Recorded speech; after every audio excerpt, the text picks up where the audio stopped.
Franny K. Stein, mad scientist. Lunch walks among us. Chapter 4 The Proposal. Miss Shelley was the nicest, smartest teacher Franny had ever had. Franny used to think that if only she dressed differently and wore her hair another way, she would be perfect. You're a wonderful student, Miss Shelley said. Thank you, Franny said. I like school, especially science, especially the gooey parts of science. I like the gooey parts too, Miss Shelley said, and they both laughed. I'm a mad scientist, you know, Franny whispered. That must be very rewarding, Miss Shelley said, but she didn't really believe that Franny was a real-life mad scientist. Franny could tell. But I wonder if you might be a little lonely sometimes, Miss Shelley continued. I am lonely sometimes, Franny admitted, but I don't understand the other kids, and I don't know how to make friends with them. I think you can figure it out, said Miss Shelley. You're smart. Franny folded her arms. I don't know, Miss Shelley. Think of it as an experiment, Miss Shelley said. Franny's eyes lit up.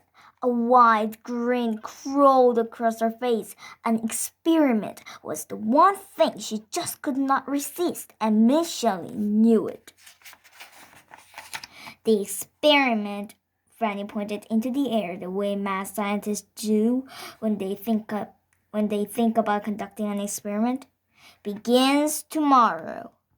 Chapter 5 The Experiment Begins. The next day, Franny came to school prepared to start her experiment. Before class, she observed some of the girls playing with dolls. Franny was delighted. She knew about dolls. She loved dolls. In fact, she loved them so much that she had even made some special modifications to the ones she had at home. Trampolina, fashion doll by F.K. Stein. Super dangerous. Trampolina's steel teeth can easily munch the heads of other dolls. Oozette, cuddly doll by F.K. Stein. Oozette gushes stinky gunk whenever you hug her. Yuck. She was just about to tell the girls how Trampolina could bite the heads off their dolls when she noticed something. Their dolls were all kind of sweet and pretty. They all had long hair and flowery dresses. Not a single one of them oozed uck. They didn't ooze anything.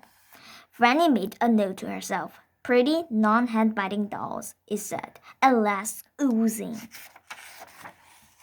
At lunchtime, Franny sat down at a table with a bunch of kids. She was getting ready to take out her exquisitely delicious crab ravioli and pumpkin sauce when she made another observation. Peanut butter and jelly sandwiches on her left, lunch meat sandwiches on her right. As far as Franny's eyes could see was a carpet of soft, white, squishy sandwiches. No casseroles, no stews, nor shish kebabs, just sandwiches. Is this all they ever eat? She whispered to herself, and she made another note. Squashy sandwiches, it said. Franny stuffed her lunch into the trash. During recess, the kids decided to play softball. I have the ball, one of them said, but we need a bat, another one said. A bat? Franny thought. Finally, something I understand. She reached into her backpack to get one. This is not the bat, they meant.